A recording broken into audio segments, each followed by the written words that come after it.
Thank you for joining us for EMBCA's fourth Hellenic American Bipartisan State Legislators Forum panel discussion. My name is Luke Katsos, president of the East Mediterranean Business Culture Alliance, and I will be moderating today's panel. Our distinguished panel includes Lou Raptakis, a state senator from Rhode Island, Stacy Travers, state representative from Arizona, Tina Courpas, State House Representative from Connecticut, Stephen Malagari, State House Representative from Pennsylvania, and Savet Constantine, State Representative from Connecticut. State legislators are among the most influential, yet often least recognized public officials in American government. While national attention frequently focuses on Washington, it is the 50 state legislatures that enact many of the laws affecting our daily lives. They shape policy on education, healthcare, public safety, transportation, housing, taxation, economic development, labor, energy, infrastructure, environmental protection, artificial intelligence, cybersecurity, emergency preparation, and stewardship of combined almost $3 trillion, okay, in terms of public resources. Often called America's laboratories of democracy, state legislators develop innovative policies that frequently influence national debate. Working closely with their constituents, legislators craft practical bipartisan solutions to the increasingly complex challenges facing their states and the nation. This timely forum brings together some of the distinguished state legislators of our Hellenic descent to discuss the most pressing issues confronting state government today. Topics will include economic growth, fiscal responsibility, education, healthcare, public safety, housing affordability, among many others. The conversation will also explore how state legislators increasingly engage in issues extending far beyond their state borders. As elected officials of Hellenic descent, many bring unique insight to U.S.-Greece-Cyprus relations and the broader East Mediterranean. East Mediterranean security, religious freedom, energy cooperation, cybersecurity, foreign investment, and the future of NATO also, to a certain degree, relate to some of the work that they do along with the representatives of their states in the federal government. Working with governors, congressional delegations, federal agencies, and national organizations, many Hellenic American legislators also help strengthen the U.S.-Hellenic strategic partnership, support ELAS and Cyprus, and promote cooperation among the United States, the Hellenic Republic, Cyprus, and advocate on issues affecting the global Hellenic community. The panel will also examine some regional stability, some humanitarian concerns, policy debates facing the balance of power in the Eastern Mediterranean, including the proposed sale of F-35 fighter aircraft to Turkey. Many of our panelists are also members of the World Hellenic Interparliamentary Association, a global network of legislators of Hellenic heritage, working closely with the Hellenic Parliament on issues concerning ELAS, again, Cyprus, democracy, human rights, religious freedom, international law, and the Hellenic diaspora. So in this particular panel discussion, whether your interests are public policy, government, Hellenic affairs, or international relations, this forum offers a rare opportunity to hear directly from elected officials who are shaping legislation, strengthening their communities, and helping define America's domestic priorities. So with us today are the people that I mentioned. I don't see Lou Raptakis with us, but I do see Tracy. So let me introduce Tracy. Tracy, how are you? Tracy? I'm technically challenged, but otherwise I'm doing really well. Thank you for having me. Okay, our first panelist is going to be Stacy Travers. She is a scientist, a U.S. Army veteran, and Democratic member of the Arizona House of Representatives, representing Legislative District 12. First elected in 2022, she has earned a reputation for bipartisan leadership, passing a record number of bills for a minority party legislator by working across the aisle. Born in Athens to a U.S. military father and Greek mother, she has served as a Russian intelligence interceptor in the U.S. Army before earning a bachelor's degree of science in geosciences from the University of Arizona and pursuing postgraduate studies at Oxford University. She later worked with AMVETS, advocating for homeless and disabled veterans, with a particular focus on women veterans. In the legislature, she has championed practical solutions to strengthen Arizona families, protect homeowners, improve public safety, conserve water and natural resources, and modernize government. She has also led efforts to strengthen child protection by introducing legislation addressing clergy confession reporting of child abuse, helping elevate the issue statewide. Currently serving as House Minority Whip, Representative Travers remains focused on bipartisan governance, education, veterans issues, environmental stewardship, and expanding opportunities for Arizona families through pragmatic, results-oriented leadership.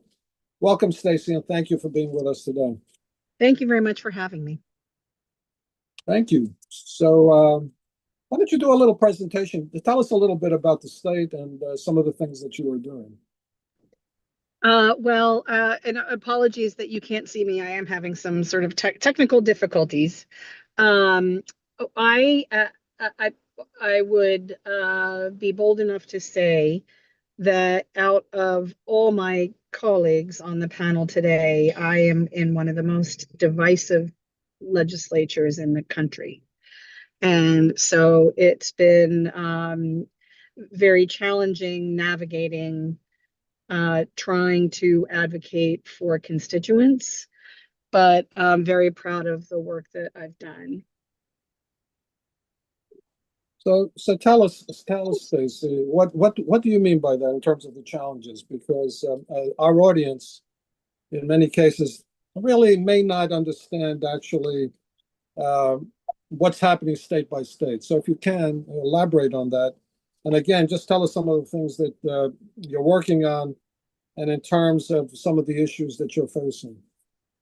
Yeah, thank you. And first of all, I have a really healthy diaspora. It's not as big as some of the other states represented, but it's very healthy, and I love the opportunity to be able to represent them and hear from them. And I can tell you a little bit more as we go further into our conversations about the things that we're trying to do to represent the Hellenic diaspora in Arizona. I mostly focus on things like veterans issues. The legislation that ranged this year was everything from HOAs to veterans issues to preserving the Civil Rights Division within the Attorney General's office, because that was under threat.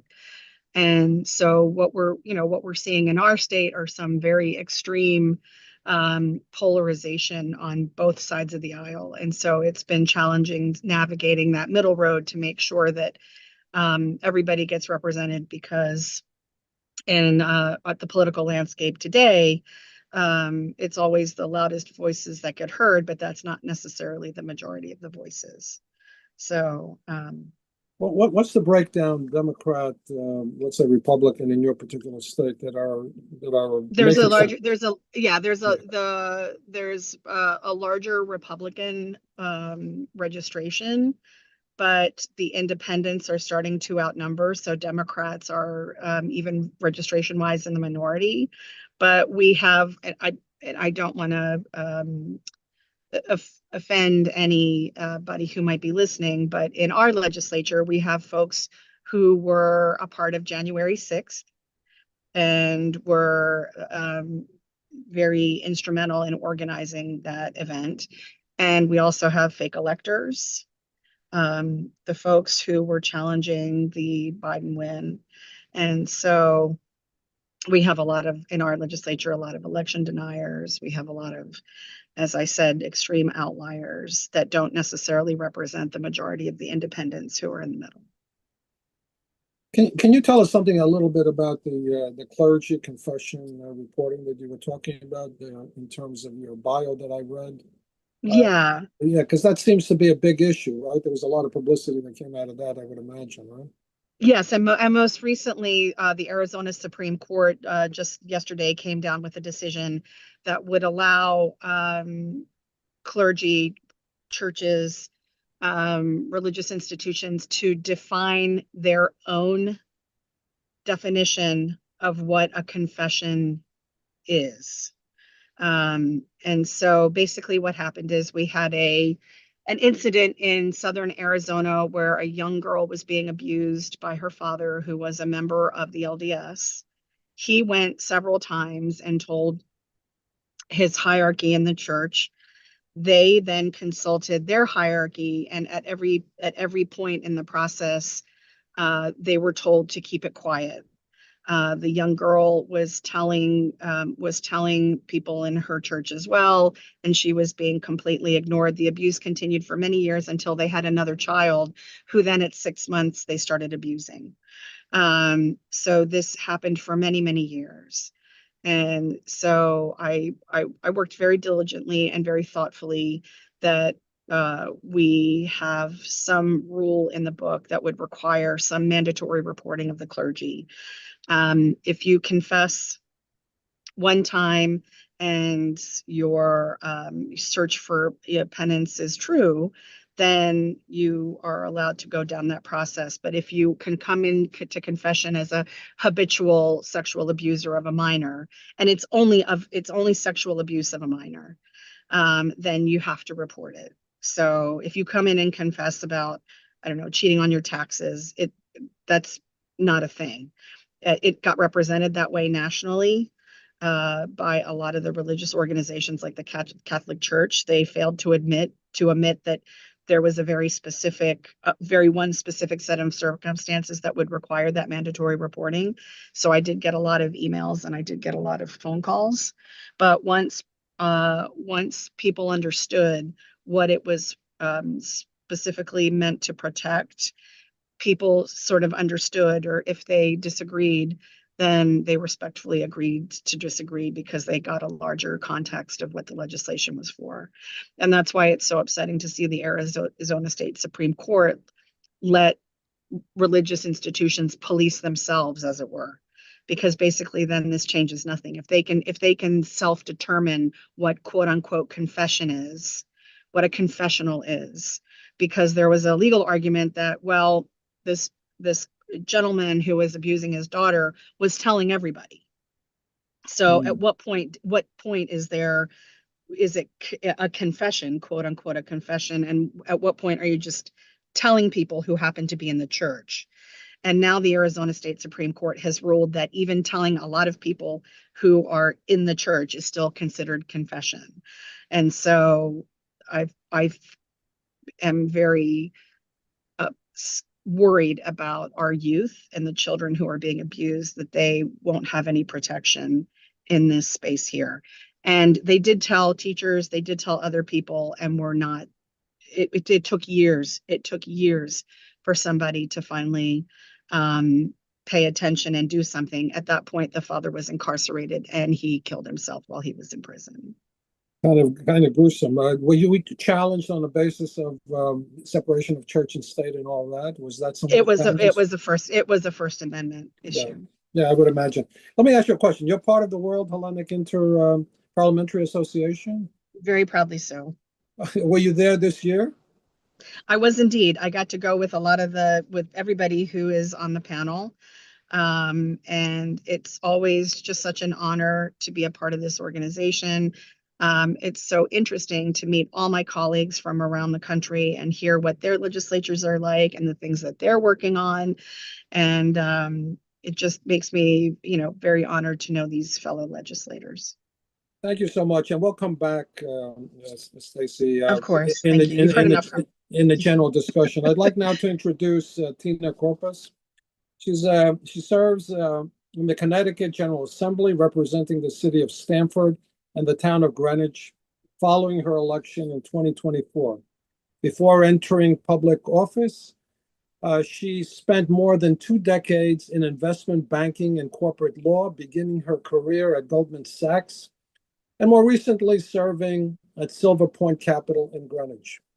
She later led 2 nonprofit organizations, including serving as executive director of the Hellenic Initiative, the world's largest Greek diaspora organization dedicated to supporting Greece's economic recovery.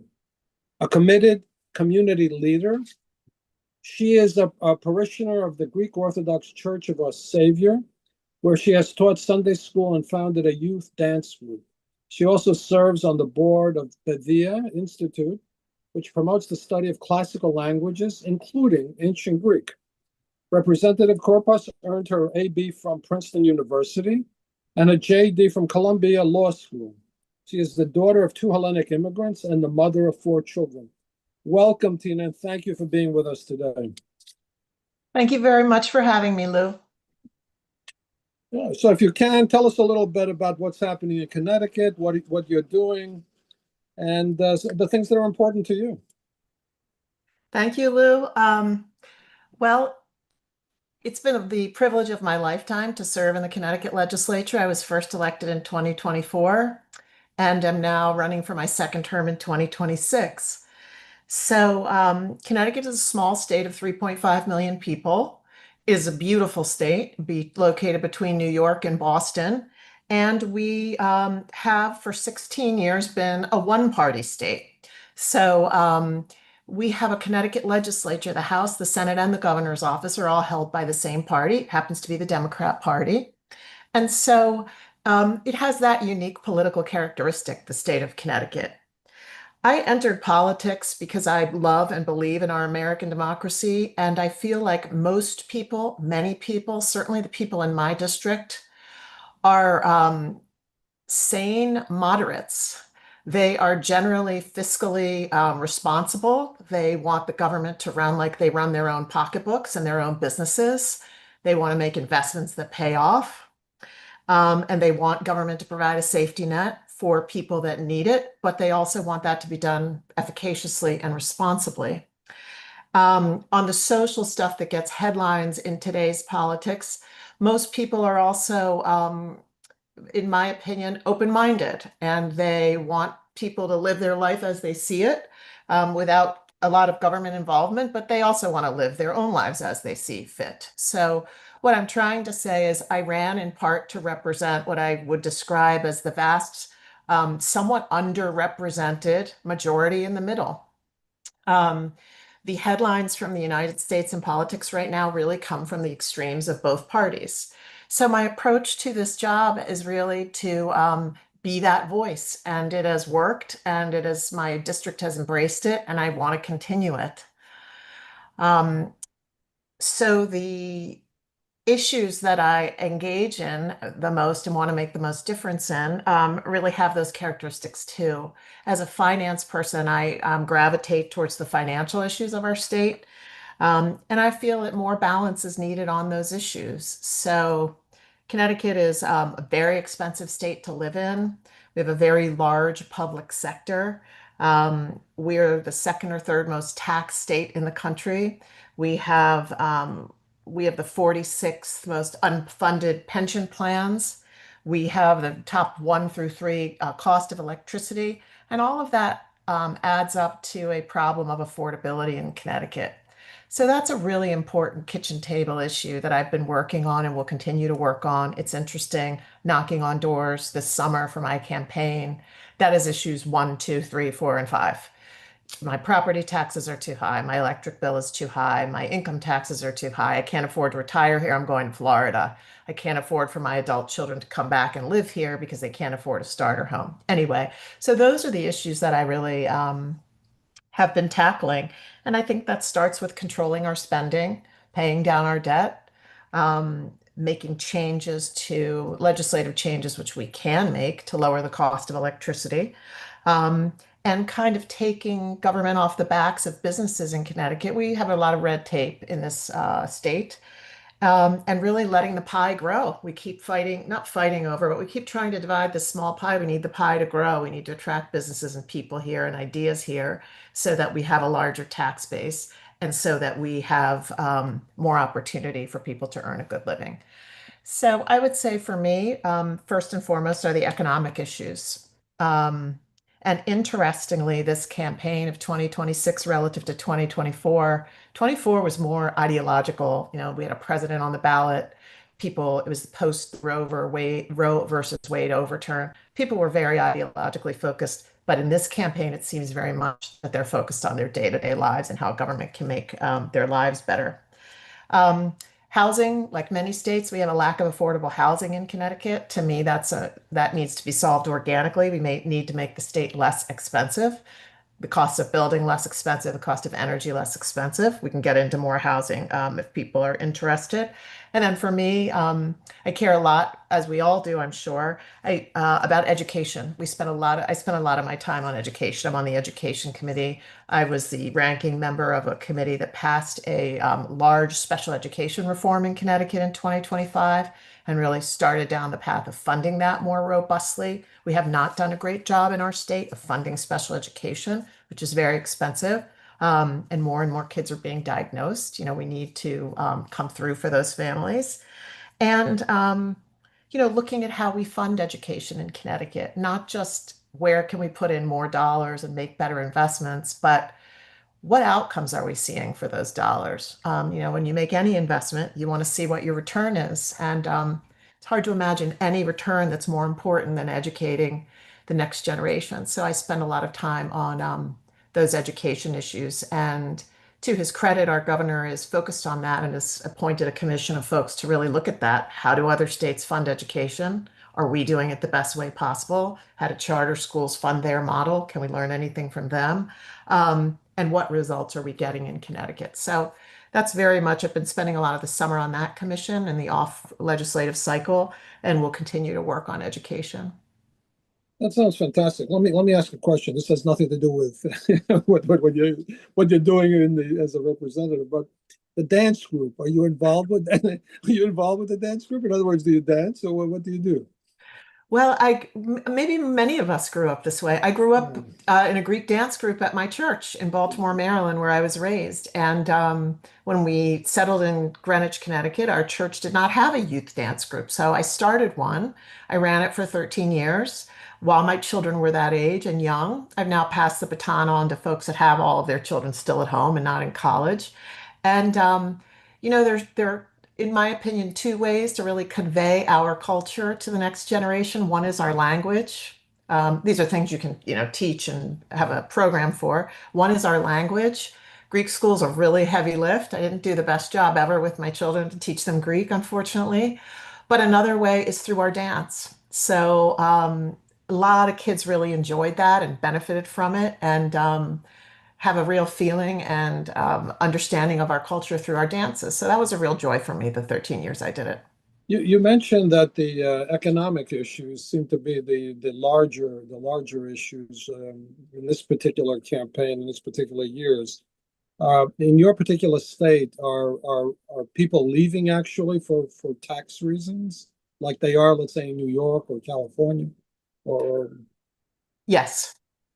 I don't have the statistical numbers of how many people are leaving, but I am in a district I am the closest district to New York City. I'm only 20 miles from New York City. My district is the closest to New York of the whole states. Um, we are a Wall Street. There are a lot of Wall Street people. A lot of their income is derived from New York City and from the financial services. So a couple of things are happening. Number one, those jobs in some cases are relocating. Relocating to Texas, relocating to Miami, relocating to other hubs of the finance world. It's not so New York centric anymore. So that is affecting Connecticut and definitely affecting my district. That's number one. Number two, people are not being able to afford to retire here. That is a big thing. We're one of the only states with an estate tax. We're the only state with a state level gift tax. And And, people of significant resources, this is kind of a double whammy to the state. People with significant resources are keeping their house, say in Connecticut, because they want to have a house where they raise their children, but they're relocating to Florida and becoming a Florida taxpayer. So they're still paying their property tax in Connecticut, but they're not vacating their home to a younger family who's productively still feeding the coffers of the Connecticut income tax rolls. So that's definitely happening. And I think that being a one-party state, if people are more conservatively minded on the fiscal stuff, being a one-party state for so long makes people feel like, well, we're never going to get enough balance in Connecticut. I might as well pick up stakes and go. And then the last thing is the kids, the 20-somethings, early 30s that are trying to throw the long ball and figure out where to settle and raise their families. Housing is really expensive in Connecticut, and a lot of other things are too. So that is definitely a phenomenon. People that grew up here are having trouble coming back and settling here. Very good. Okay, we're going to come back to some of those issues. I'd like to introduce our next panelist. And Costa, can you try to get a hold of Lou Raptakis if you can, because he hasn't appeared, I don't think, right? No. Can you try that? I see. Lou, I'm here. Oh, you're here? Oh, Lou, I'm here. oh. Yeah, I can see you. I've been on for last 15 minutes. Oh, Lou, I'm sorry. I didn't see you on my board over here. You So got let me me. But you so got let the me wrong, but you introduce got the you, wrong Bill. name. Lou, let me introduce you. Senator Raptakis has served in the Rhode Island General Assembly for more than 3 decades. First as the state representative, and since 1997 as a state senator representing the 33rd District. The first Greek American elected to the Rhode Island State Senate, he has built a distinguished record of public service and has earned the continued confidence of his constituents through repeated re-election. Throughout his legislative career, Senator Raptakis has been a leading advocate for Hellenic and Cypriot issues, sponsoring revolutions on the Pontian genocide, the ecumenical patriarchate, the reopening of the Theological School of Hockey, and a just resolution for the Cyprus issue, while promoting stronger U.S. Hellenic relations. He has played a key leadership role in the successful Liberty Project, which secured the transfer of the historic Liberty ship, the Huddle in Greece, as a floating museum in Piraeus. Beyond Rhode Island, Senator Raptakis has served as the president of the World Hellenic Interparliamentary Association, where he has worked to strengthen cooperation and communication among elected officials of Hellenic heritage around the world. The son of Greek immigrants from the island of Andros, Senator Raptakis and his wife, Donna Marie, are members of the Annunciation Greek Orthodox Church in Cranston and are the proud parents of 2 children, Alexandra and Nicholas. Welcome, Lou, and thank you for being with us today. Lou, thank you for that kind introduction. I don't know where to start, but I want to thank you again for putting this great panel together, because it's great for your audience to hear what the Greek Americans elected officials are doing in the United States. We are 50 right now, and it's something where we're celebrating the 250th anniversary of our nation. We celebrated the 250th anniversary of Greece's Declaration of Independence, and we have 50 Greek American elected legislators. But November 3rd, we're hoping to gain some more members. I know we're losing 3 to retirements, both Stephen Pappas from Wyoming and Sandy Pappas from Minnesota, who served quite a long time, and Mike Gianaris from New York. So now we'll be down to 47. Many of us are running for re-election this coming November. I know that Steve Malagari has identified a couple new members, one that just got elected in Pennsylvania recently in the special election. But we need those numbers to grow. There's 7 in Congress. One of the members of Congress is running for the U.S. Senate. Chris Pappas, I hope he's successful. He'll be the first United States Greek American state senator since Paul Sarbanes' retirement.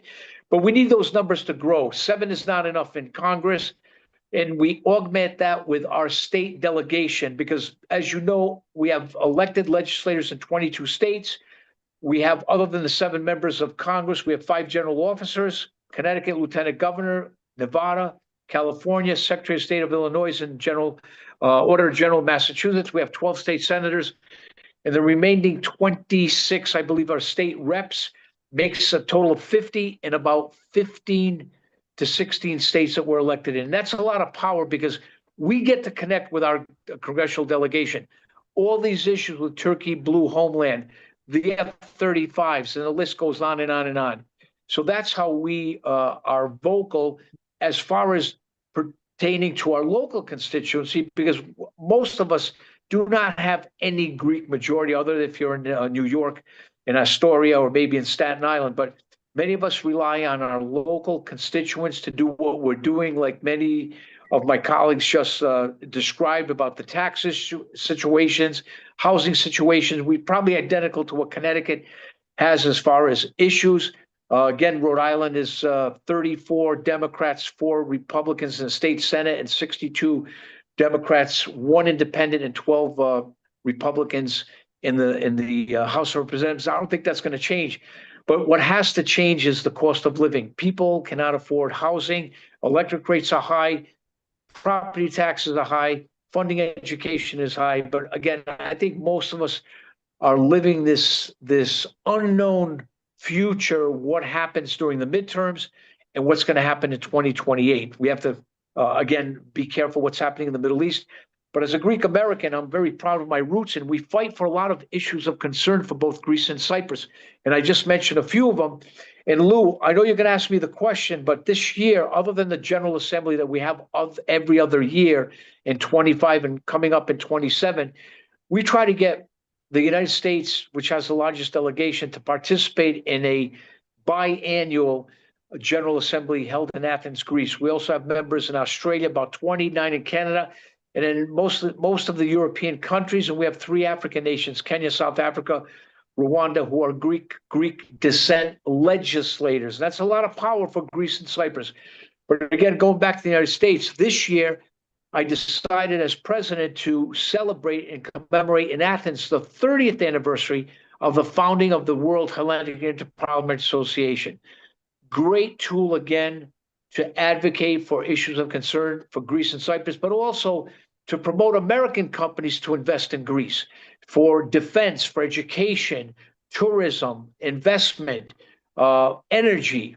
And probably Steve Malagari will pinpoint on what's happening in Pennsylvania with the FSRU located in Alexandroupoli. But there's a lot to digest, and please, I'm going to end it right there. I know you're going to have a few questions for all of us. I know some of you have to leave a little bit early. I think you're one of the people. Let me ask you a question, Lou. Do the people in Greece actually know what state legislators do? I'm curious about that because I don't know if they do. I don't even know if they know what type of government system we have that's completely different from theirs. You know, theirs is a top-down system. Ours is a bottom-up system. Our states basically are almost, have their own laws, obviously, their own budgets, etc., which is not what's happening in Greece. Do they know in Greece and in other nations actually what the state legislatures do in America? Do they know? I'm curious. Well, Lou, good question, because we try to educate them. We try to tell them, look, in the United States, there's only 7 members of Congress. And then we have on the state level, and I explained to them exactly what you said. We're 50 countries in one country because every state is right. independent. And those issues, whether we have trade commissions, like my colleague from Arizona, Stacey Travers, has opened up a trade mission she's on the trade mission board in Arizona, in Germany, in Romania, in England. And we also try to say, well, listen, we have state legislators who are advocating for issues for Greece in the business community.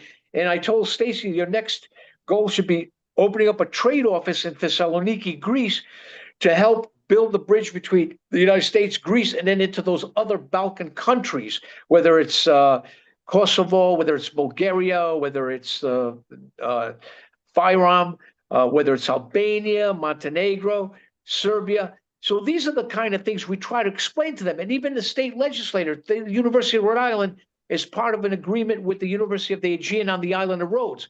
So we try to educate them. We're getting Greek companies to reinvest, coming to Wyoming, for example. DPM Technologies, with the help of State Senator Stephen Pappas, has opened up an office in Wyoming because they manufacture parts for weapons for the police departments, National Guard here in the United States, and 75% of their business is in the United States. So we're very hard to explain to them. We call it politico gerousia, means state senator or state representative. And we defined it clearly. And a lot of people are very happy that there's another 43 elected Greek Americans in that level. And it's a lot of work, but it's, you have to educate them. And I think all of us are doing a good job on doing that. Lou, let me ask you a question, because I know you're going to Athens and all the rest of that. Does your group, just on the American scene, does your group ever get together in America somewhere? Oh, yes, we try to. We do have a conference now, 2 years in a row in Washington, D.C. in February. We are co-sponsored by Metland Energy, and we call it a forum that we invite not just Americans, but Canadians, our colleagues north of the border.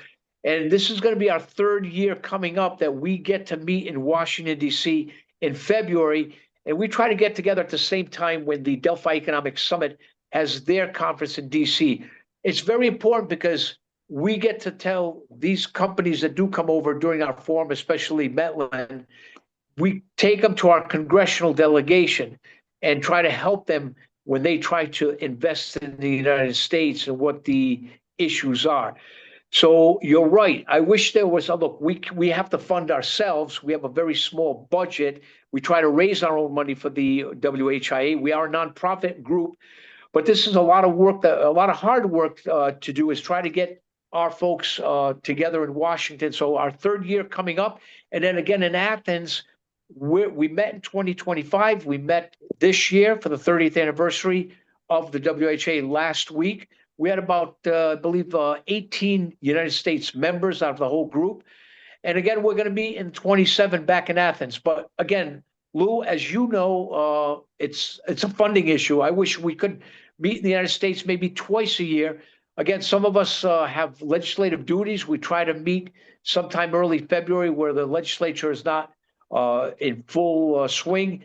And sometimes in the summertime might not be a bad idea, or in the fall, during not an election year. That's the other problem. When you have an election year, it becomes very difficult because many of us are campaigning. No, of course. But I think at the same time, I don't know if the audience or even the greater Hellenic American community really understands what all of you do and the importance of the things that you're doing, in particular in the United States, in the various states. And I'm just curious. I think you have to expand your operations in the U.S., discussing American issues, obviously, and at the same time get the support of not only obviously all Americans, but also the Hellenic American community.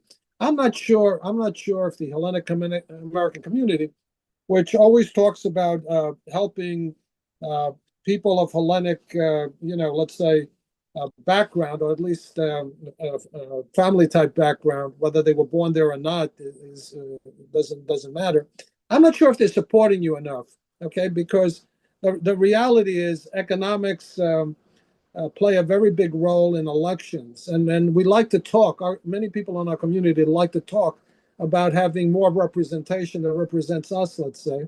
As you say, that some of these areas are, the Greek population is very small, but forgetting about the Greek population, we're all Americans, obviously.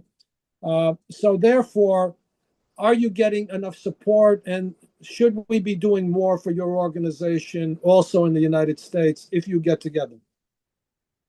Lou, you are absolutely right. We do need that support because many of our legislative colleagues, you know how we find out who's a Greek American is going to American conferences like ALEC or state legislators conference that take place probably every other month across the United States.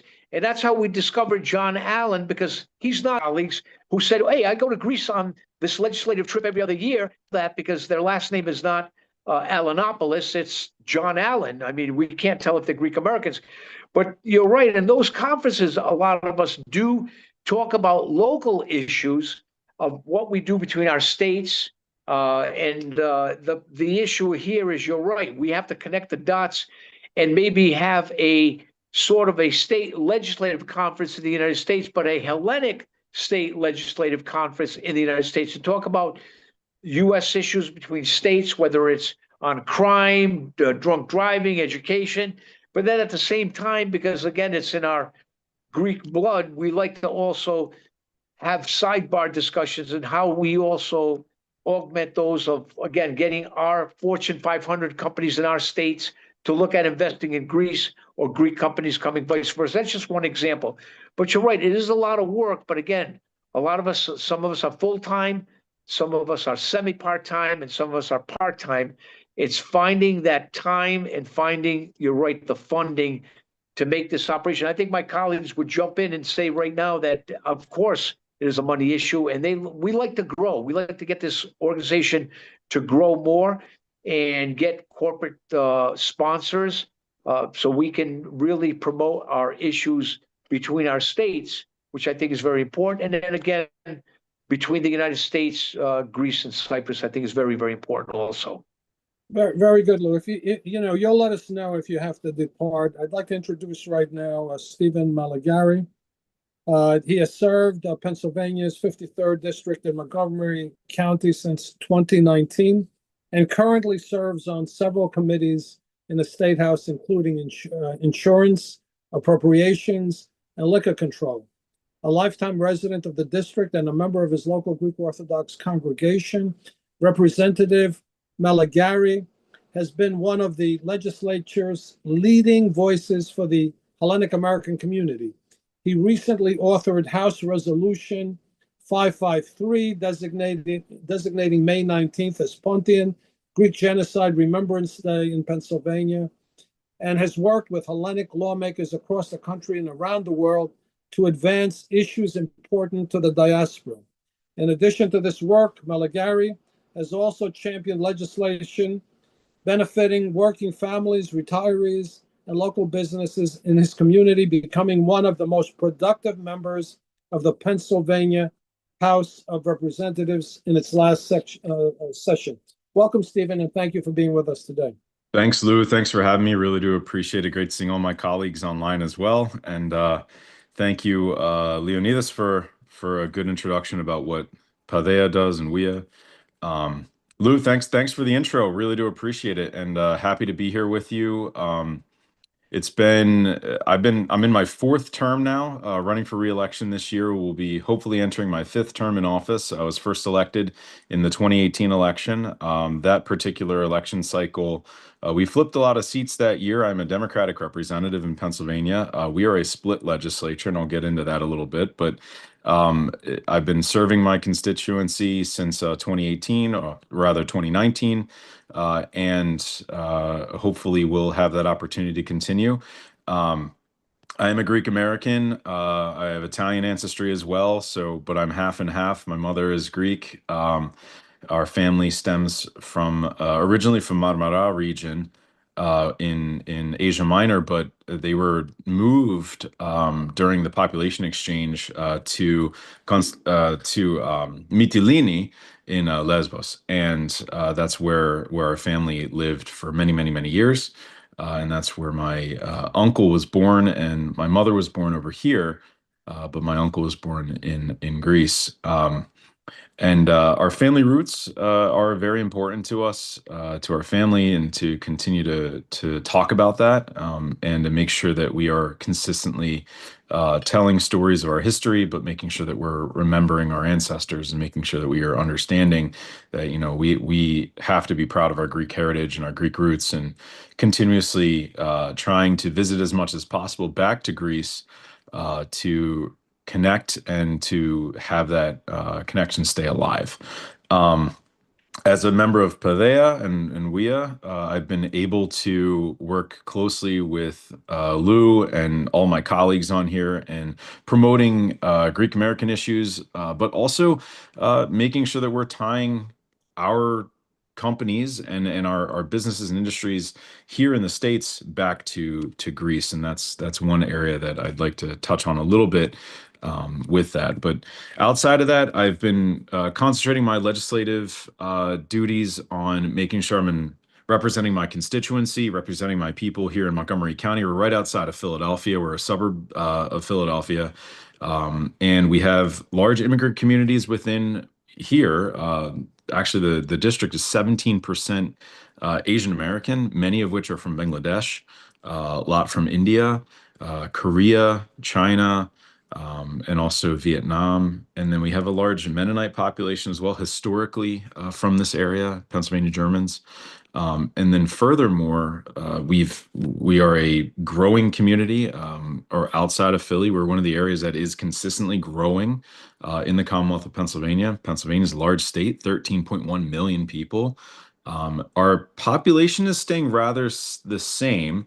And I think from what a lot of my colleagues have mentioned, especially Representative Courpas, the issues of affordability and making sure you have affordable housing and making sure that you have affordable healthcare and ability to retire or ability to be able to live where you are, build a home or buy a home for many is a difficult thing. And that's one of the areas that we're all working on. And I think this is a national trend. It's not just a Pennsylvania or a Connecticut or Rhode Island or Arizona. It's a national issue across the board. As far as legislative priorities that I've been sticking with, a lot of them have dealt with, and Tina mentioned this, a lot of the bipartisan centrist pieces of legislation. In my first term in the majority, which was during the 2023-24 session, I was able to get 5 bills passed and signed into law, all of which were business centric, brought forward to me from my constituency, and we got them across the finish line.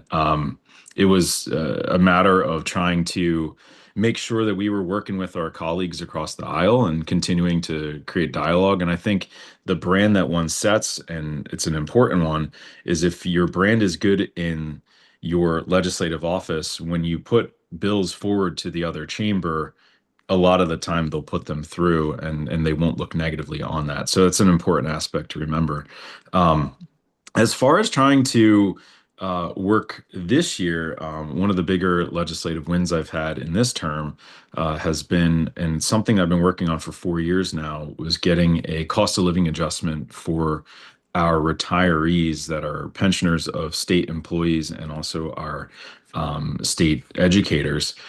These individuals in a certain category hadn't had a cost of living adjustment in their retirement for over 25 years.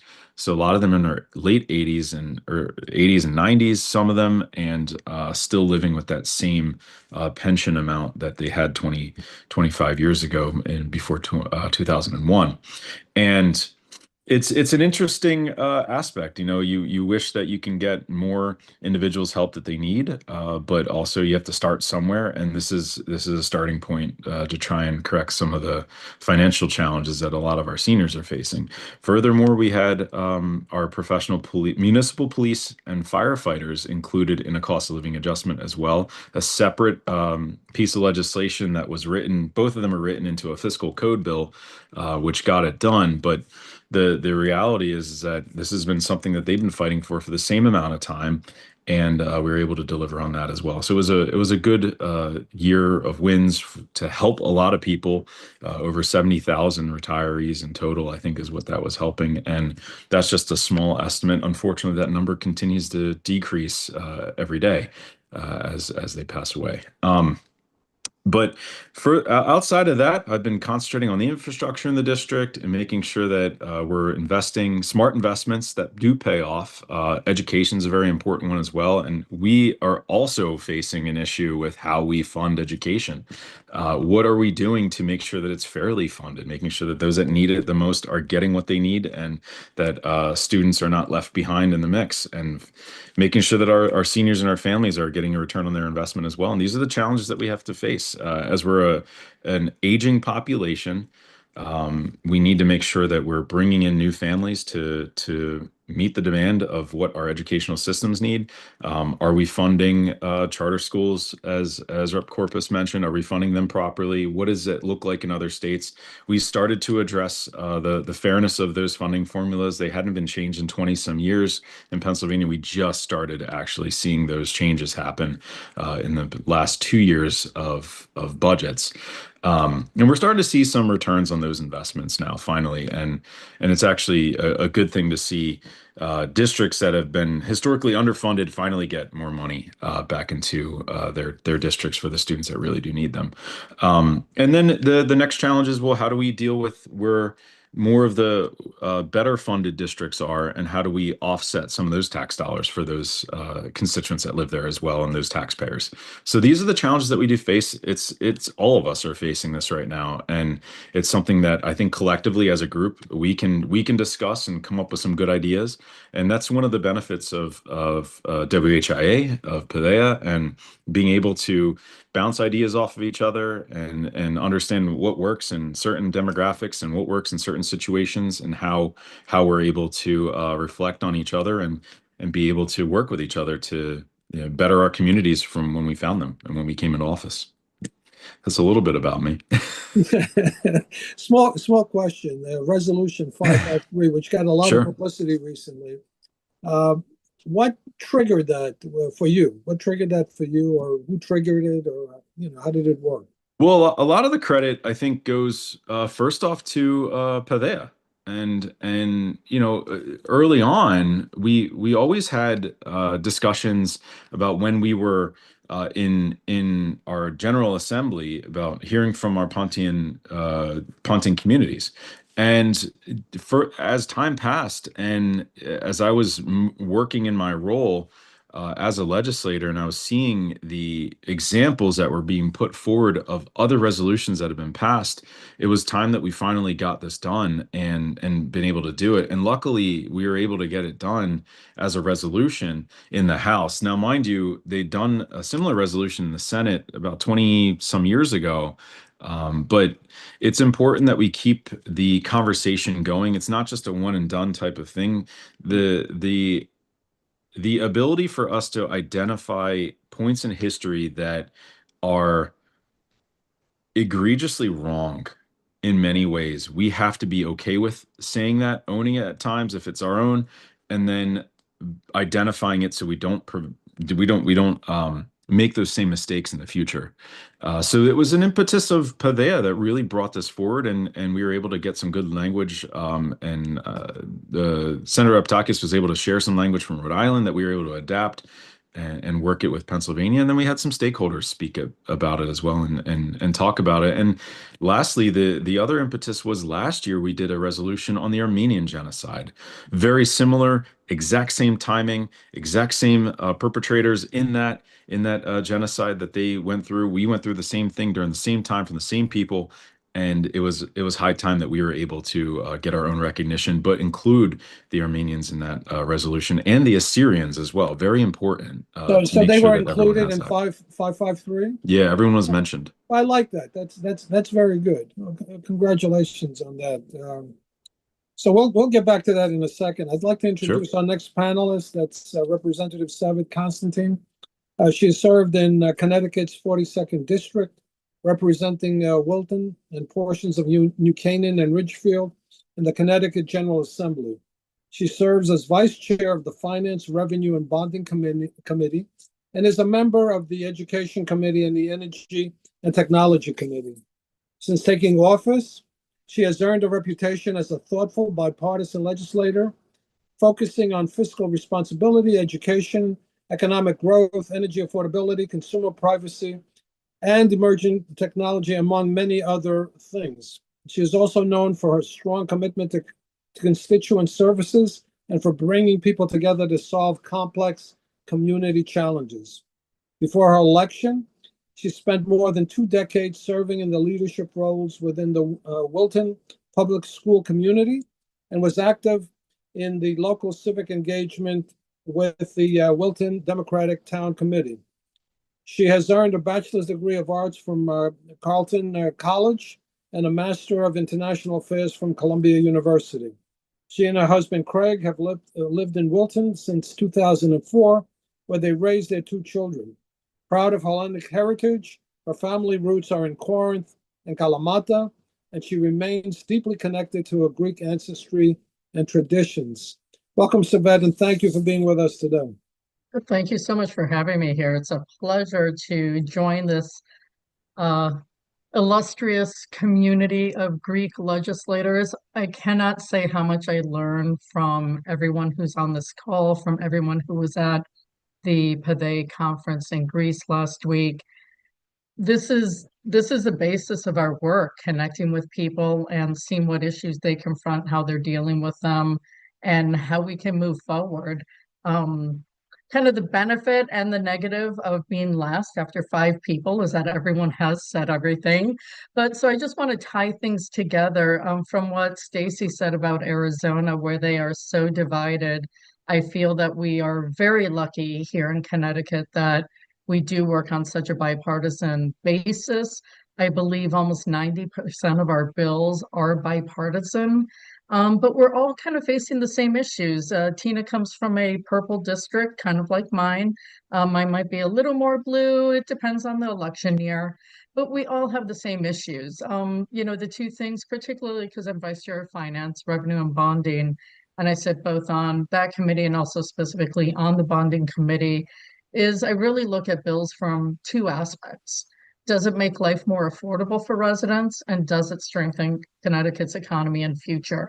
And I think from everybody, Steve, Stacy, Tina, you heard about education costs. Steve mentioned and Tina mentioned the enormous pressure we have on taxes, and mainly local property taxes, because that's how we mainly fund our education system.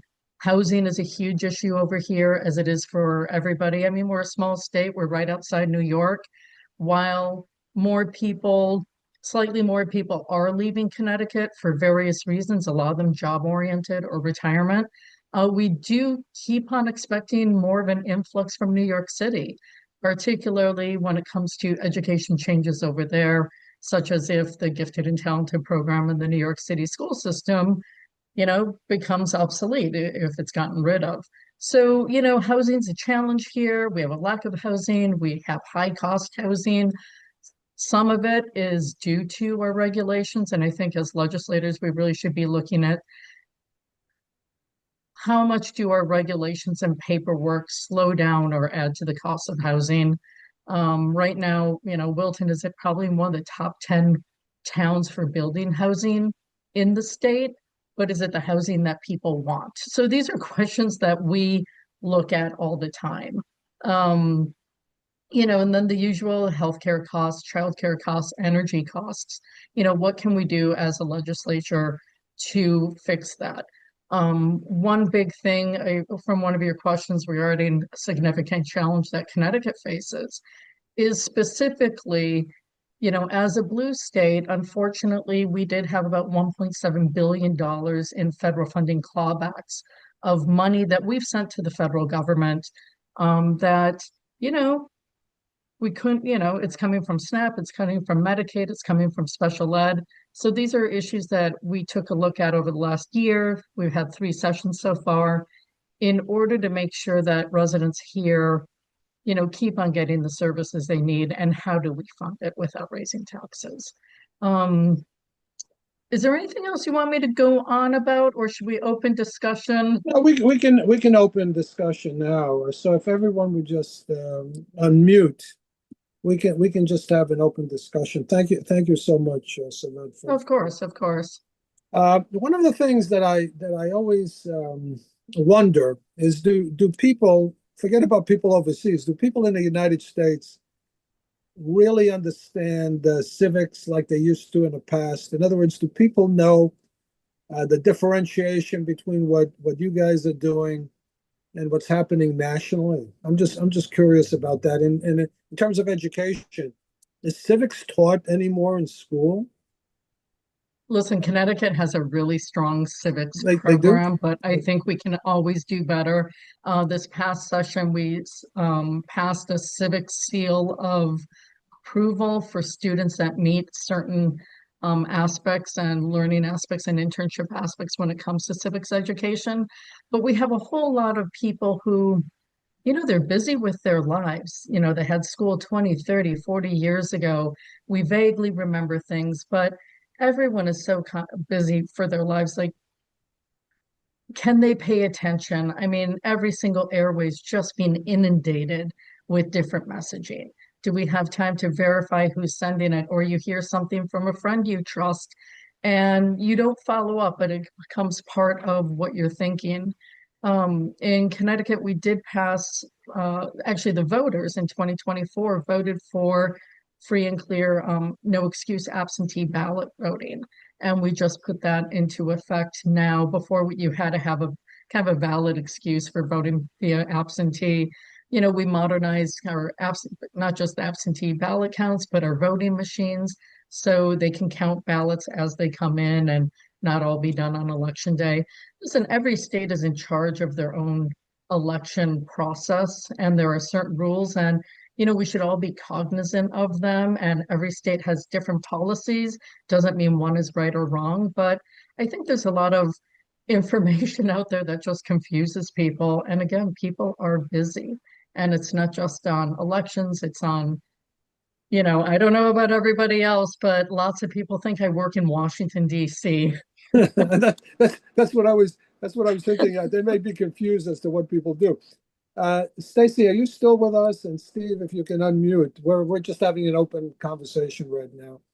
I agree. I agree very much that people don't have an understanding.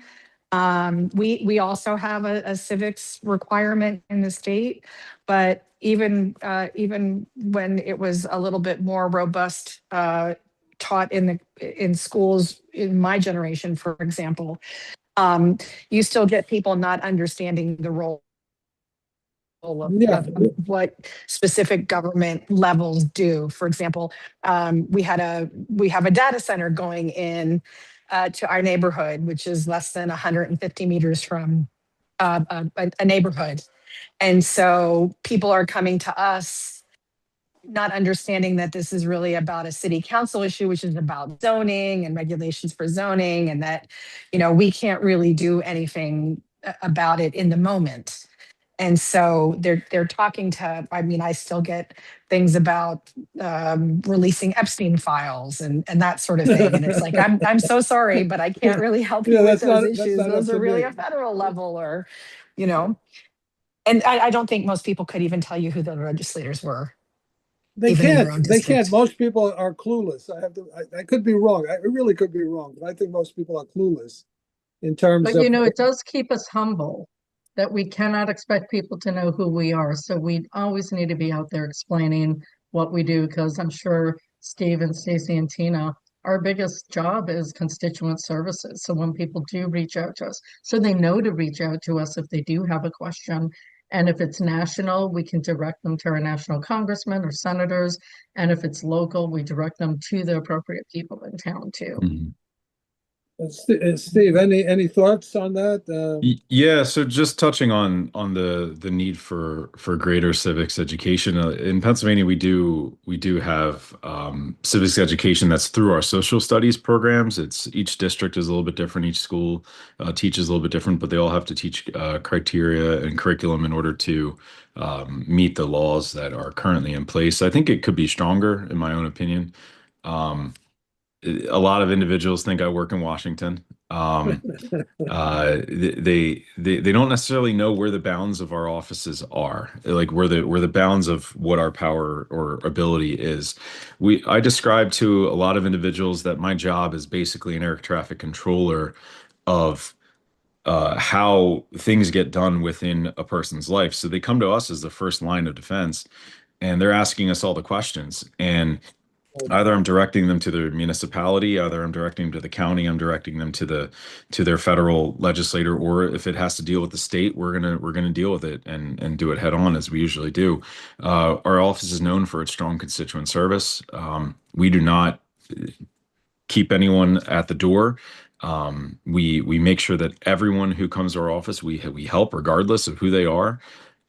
And even if they don't live in our district, we let them know who their representative is or their senator. But if they're coming to us for help, we're going to help them and then make sure that they know who their representative and senator is moving forward. We work really well with our Republican colleagues, both federal and state. Across our area and our region, we're a community first, and we all have to work together. We represent a lot of the same interests and people in school districts, and many of the same shopping areas that we go to are in different districts or overlap with each other. And those are the things you have to remember, is that at the end of the day, we're all members of the same community, same county. And we all have to make sure that we have the best interests of our local home community at heart, and making sure that our people are represented that way too. I mean, in many ways, the laws that you're involved with affect people's daily lives more than Yeah, people actually recognize or understand. yeah. I mean, you mentioned education. We talked about healthcare, transportation, housing, taxation, and all the rest of that. So, what is the actual linkage between yourselves and, let's say, federal representatives? Or is there a constant communication between the state legislatures and the federal representatives, or the senators that represent the state? Is there a lot of communication like that, or how does it work? I would say, yeah. We're a pretty split area when it comes down to our federal representation, and also our between our senators and our congressional representatives. I have a Republican congressional member in part of my district who's Representative Brian Fitzpatrick, and then I have a Democratic representative who's Madeline Dean. So being part, knowing both of them, and our offices work very well with them. We're in constant contact as far as the legislative the constituent service aspect is concerned. And then when it comes down to legislative purposes, such as when we as Pavea reach out to oppose F-35s being sold to Turkey, we're reaching out to our federal representatives and senators.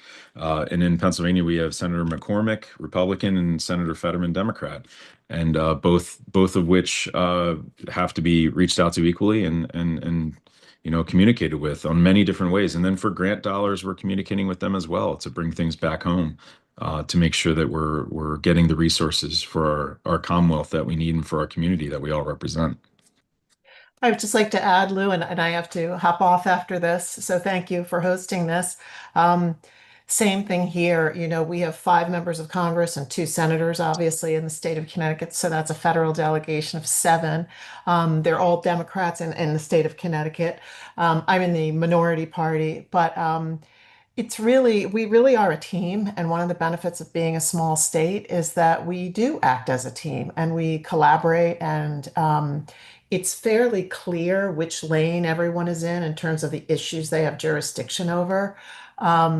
Sometimes they intersect, but I would agree with Steve that it really is in the area of helping constituents, where if they reach out to me and it's a federal issue, I can help them get in touch with our senators or congressmen. It works very well. It does work well, right? Many of you mentioned the cutbacks, federal cutbacks. I had mentioned that when you add take care. When you add all the states together, we're talking about over $3 billion combined, and 36% of that is federal transfers. What are you guys finding out in terms of federal transfers? What's happening with regards to that? It's going to be a breaking point. And Savet, you should answer first for Connecticut. I can speak a little bit to Pennsylvania. Listen, we've already had 18,000 children just thrown off SNAP services, 33,000 total. There's some funding cuts, but it's not just funding cuts that are happening at the federal level. They're also changing the paperwork requirements to try to make people think that there's fraud or something else going on. And it's really just a difference in paperwork that's collected either by the state, then the federal wants some new information, or they put in work requirements, which, maybe for some people it's fine, but generally when people are on Medicaid, when they're on SNAP, they do need our help. And we do have checks and balances as to who accesses it. So this whole kind of cutting for the sake of cutting's sake, when we see all the money being wasted, on ballrooms, on painting the pool, whatever. It's really disappointing because here we are trying to help people get ahead. And now we have to deal with funding cuts that are making people's lives difficult. Stacey, do you see the same thing in your state? Is that happening in terms of cutbacks? Oh, yeah. We have a Republican majority only by a few seats, but they govern as though they have a mandate. And so they passed HR 1, the big beautiful bill, as much of it as as they could in this year's budget. We pushed 400,000 people off SNAP. It has really decimated the state because we, unlike the East Coast states, we have a lot of rural areas. I mean, we go all the way up to the Four Corners. So, it's a 7-hour drive to get to Navajo Nation. And those rural communities are absolutely decimated by the defunding of public education, and even at the state level, it's a very knee-jerk reaction to think, oh yeah, we love tax cuts. Who doesn't love tax cuts? I personally don't want to pay taxes.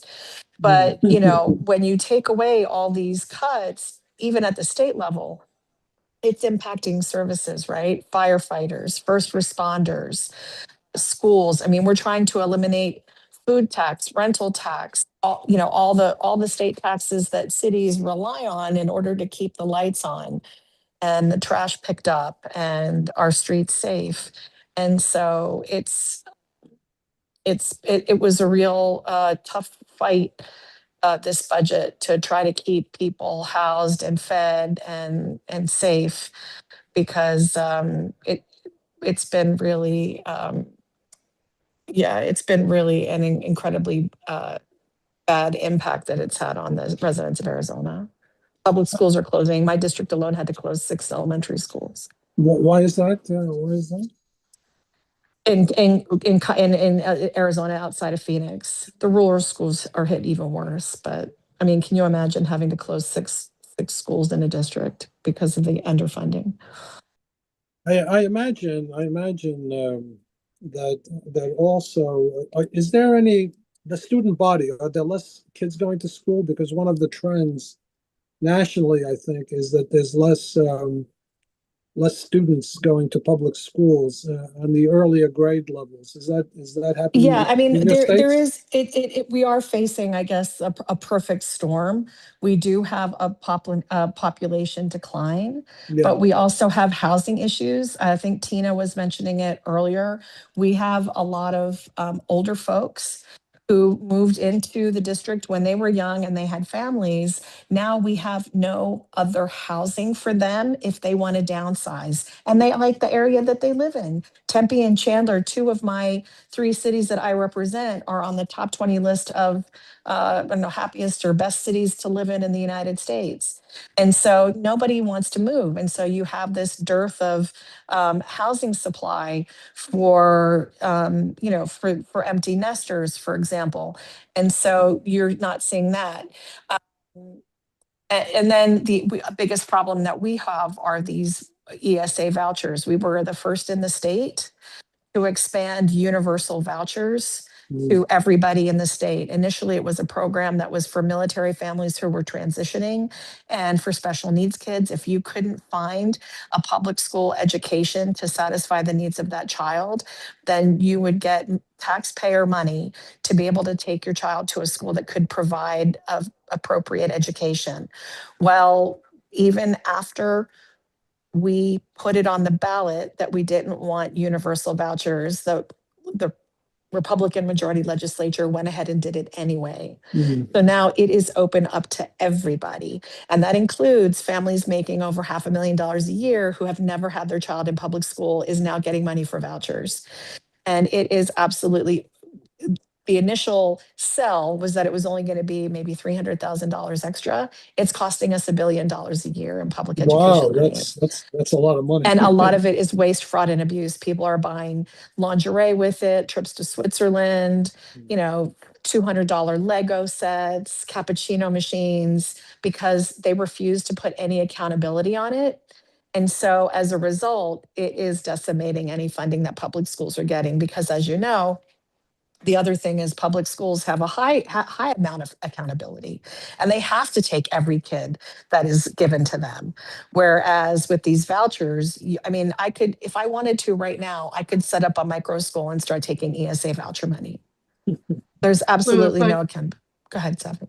Oh, no, sorry. And if I could just add. No, I get on this. Regarding... There's such a diatribe on this. No. I just want to add to his question when school populations do drop. It's not just, as Stacy said, if older people aren't moving out of their, 4 or 5 bedroom homes to move into a smaller unit, families can't move in. So population does drop. But in a town like Wilton, we used to have 4,300 students in our school system. We have 4 schools from elementary up to high school.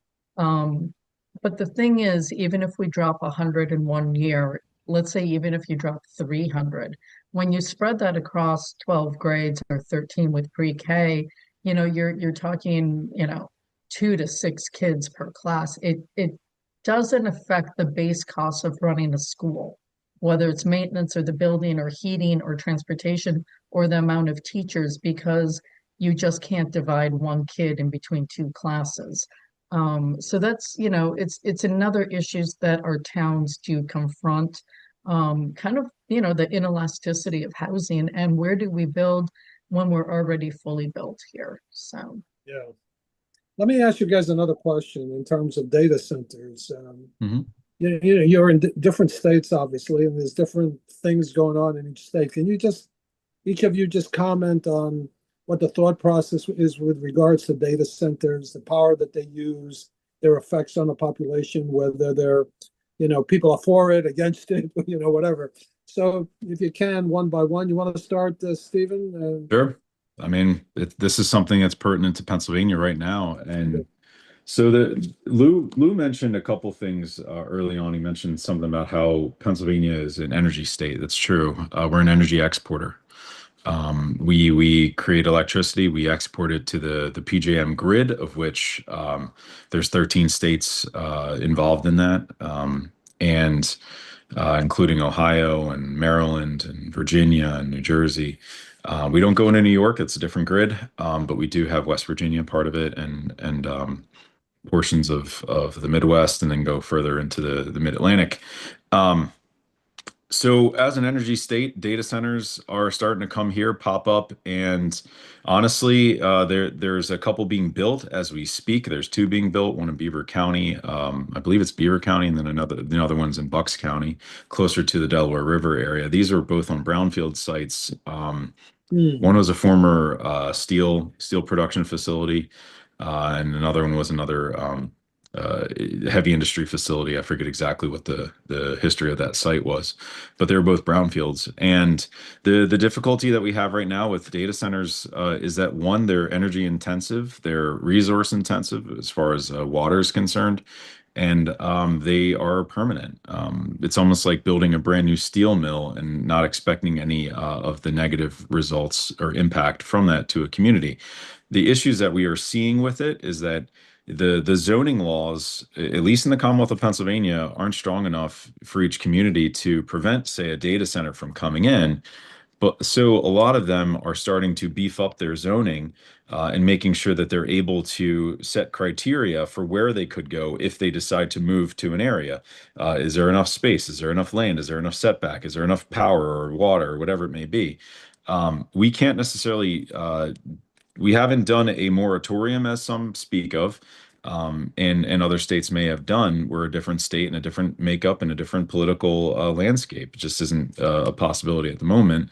However, there are, at least since I've been in the legislature this past year, we've passed I think it's 9 bills now that have spoken to parameters of which data center development needs to be responsible, either it be with water usage, making sure there's non-disclosure agreements aren't being enforced and aren't being forced upon these communities and their leadership to sign upon these companies moving in, making sure that there's transparency in the process, making sure that there's setbacks that are respective of the environment, respective of clean water and air, which is in our constitution, and then also making sure that our resources aren't being taken advantage of, because we, the ratepayers for our utilities, are the ones that built these systems on the backs of us paying for our rates and continuing to invest in them. It's not these data centers that are actually doing that. They're just coming in expecting to plug in and then go on their merry way, make all the money that they need, and then move on. The issue that we have is a lot of people do not want these. There are some that are okay with them, but I wouldn't say that that's the majority. I would think that the majority is really adverse to seeing these pop up in their backyard with, and as Stacy mentioned, one of them going very close to a community where they live. These are the realities of what's happening within our Commonwealth. And I would say that, we have data centers in our communities now. They're small. They're smaller. They're typically more for your electronic medical records, or for a business that does cloud storage of information. And when we say things go to the cloud, it actually doesn't go into the sky. It goes into a mesh of computer mainframes all around the globe, of which our data is currently harvested or kept in, stored in. So for us, like, we're not going to get away from them, but the question is are the hyperscale ones that are currently being considered, are they the right thing for our communities? And to be honest with me, to be honest to you about my area, we can't build one here. It's just not possible. We don't have enough land. We don't have enough power capacity, and definitely not enough water capacity to support it. However, in areas adjacent, there might be, and there may be a community that is okay with it if that community decides to do so. On the Commonwealth level, state level, we are not at a point to where we could say across the board, no, you can't do it. So right now, it's still very much, as Stacy mentioned, very much a local control aspect with regard to local zoning and the local board of commissioners or township officials or borough council members. Yeah. Stacy, in your state, what's the general feeling about these type of things, data centers? Yeah, Arizona, the Arizona Commerce Authority got very lazy. And instead of looking to diversify economic opportunity in Arizona, they went after data centers. And so we have all the right conditions here, including huge tax incentives for data centers to come here and set themselves up. And that's exactly what they did. And again, there was, to some degree, I was telling you about the one that's in my community.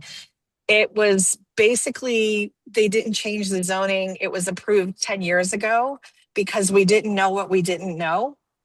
Now, obviously, we're learning a lot more about data centers and the effects that they have, especially on noise and environment and water use.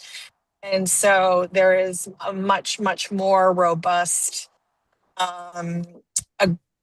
aggression against data centers coming in.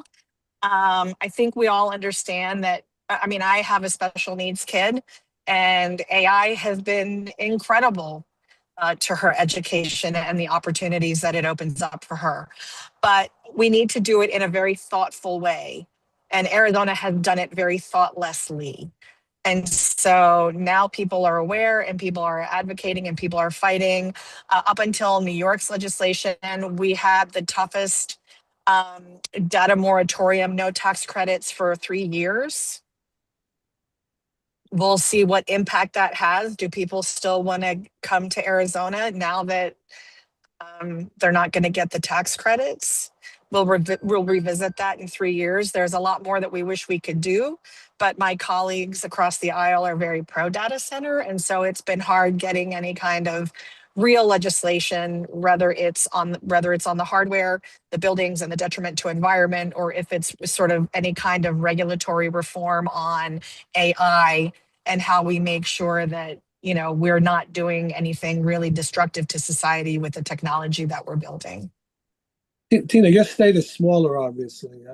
Is data centers anything in anybody's mind in Connecticut or no? Oh, Tina had to leave, so it's No, just I'm sorry. Savet. Okay, my apology. Yeah, no, of course. Listen, a lot has changed in the last 5 years. In 2021, Connecticut passed tax credits to attract data centers. They were thinking, oh, jobs are going to be coming. Everyone loves technology.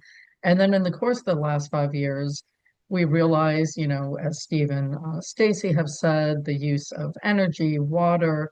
And then the biggest one is the noise issue that people are realizing. Sterling, Virginia has, you know, there was just in the news the last several weeks about how the residents in this community have a data center next to them and they're putting mattresses up against their walls to deafen the noise, the vibrations. You know, so I think as legislators, you know, in Connecticut, we kind of fortunate that we don't have that many big ones, and a lot of the smaller ones are on hold either through the community or the fact that our energy costs are higher. But everyone's going to be looking at them. You know, I think we can be pro technology and pro resident, pro environment at the same time. We just need to do it smartly. Thank you. We're going to start to wrap it up. So just some closing remarks, if you can. We'll start with Stacy, some closing remarks.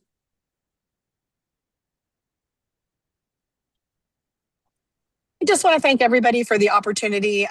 Thank you, Louis, for, you know, inviting us into your forum, and, you know, to have these discussions. Again, it's always interesting, not only as a legislator, but as somebody listening, to hear what's happening in other states. To see that we all have so many common issues, regardless of where we live or what accent we speak with. And, you know, being able to take a look at a lot of things that I do now that my spidey senses are up, I'm always interested in what Greece is doing. You know, like one of the things when the data center thing came up, I did like a search for data centers in Greece, and, you know, trying to think of interesting to see them and how they're evolving, you know, in comparison to what we're doing over here and how our state government is run. And so, you know, forums like yours are very important to be able to talk, sort of to cross-pollinate things on so many different levels. So thank you all for the opportunity. No, thank you so much. Stephen, some closing remarks. Thanks, Lou, and I really do appreciate all my colleagues jumping on here as well. And I thank you for giving us this opportunity to be in this forum. This is not the first time I've done this, and I really do appreciate these opportunities that you present to us to talk about what we're doing on the state level, and to speak about some of the work that we have going on in our communities.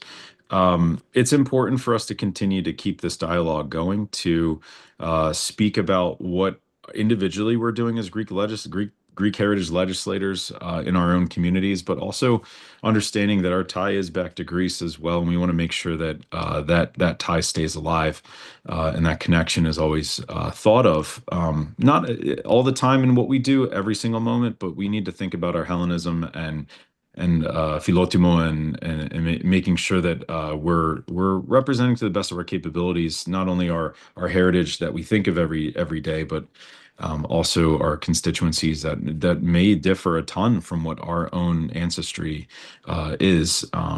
And I really think that having opportunities to have dialogue and to talk about different ideas from a bipartisan level is ever so important. And not all the time will we all agree. And even as some of us who might be of the same party may not agree, just because of the fact that our areas and our lived experiences, our own commonwealths and constituencies and states are very different at times. And it's important for us to be able to remove some of those biases if we have them, and just be able to have an open mind and listen and reflect, and also offer ideas when able, and when appropriate, but also be able to listen to some other opportunities that may arise for us as well, and understand that we're all in this together, and we're here as a collective, but also to represent our own people too. But at the end of the day, we're all Greek Americans, and we want to make sure that we're making our community proud. So thank you, Lou. Appreciate this. No, thank you so much. Savet, some closing remarks? Literally, thank you so much for bringing us together. Loved hearing your questions, loved hearing what the other legislators had to say. And more importantly, I hope any of your viewership and listenership, will feel free to reach out to us, to remember that even if they're legislators or state reps, state senators aren't Greek, always reach out to them. We are here as a resource for constituents. It's a way where we can rebuild trust in government by reopening the dialogue. Thank you so much. No, thank you. Thank you, all of you, actually. It was an amazing panel, and I think it's something we have to continue to do every few months, just to have this dialogue and discussion. Again, I think you're among the most influential public officials in American government, and many people just don't know what state legislators do, and I think it's important for us to continue this dialogue. So thank you again for being with us. To the audience, our next panel discussion will be in the beginning of September. We're going to discuss the before and after the Istanbul program of September 6th and 7th of 1955, and discussing the destruction of the Hellenic community of Turkey. That should be a very interesting discussion. So thank you again to those who were with us on the panel, and thank you to the audience for being with us again. Thank you. Thank you, everyone. Take care.